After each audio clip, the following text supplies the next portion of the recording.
You're pregnant, you're ill, and you're $110,000 in debt. What would you do?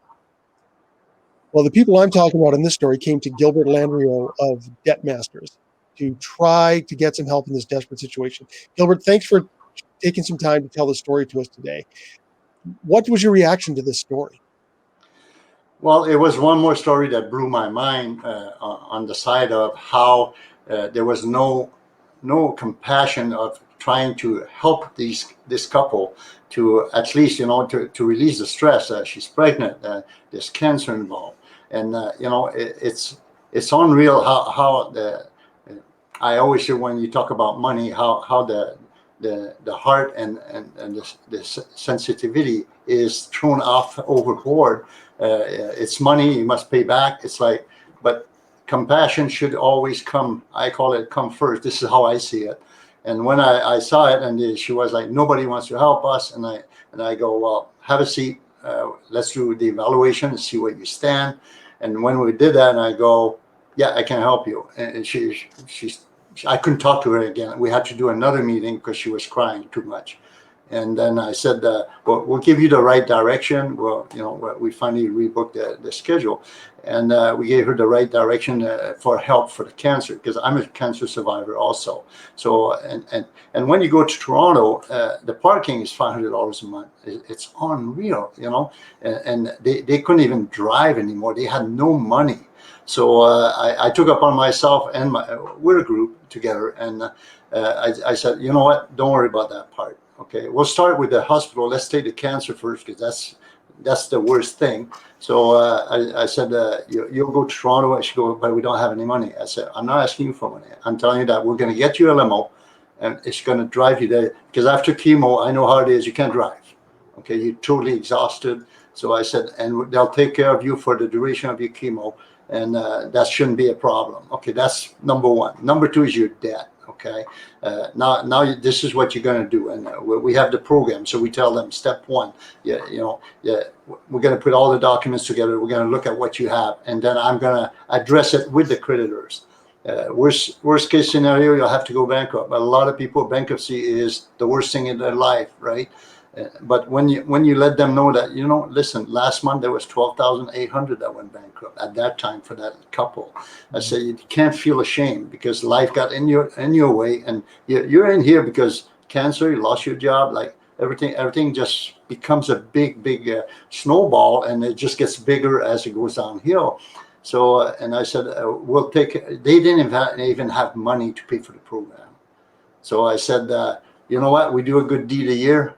For you, for this situation, we will take care of you. We even send them like grocery. We made sure we found the right people, and we took care. We kind of took upon the big stress, and we just said, relax.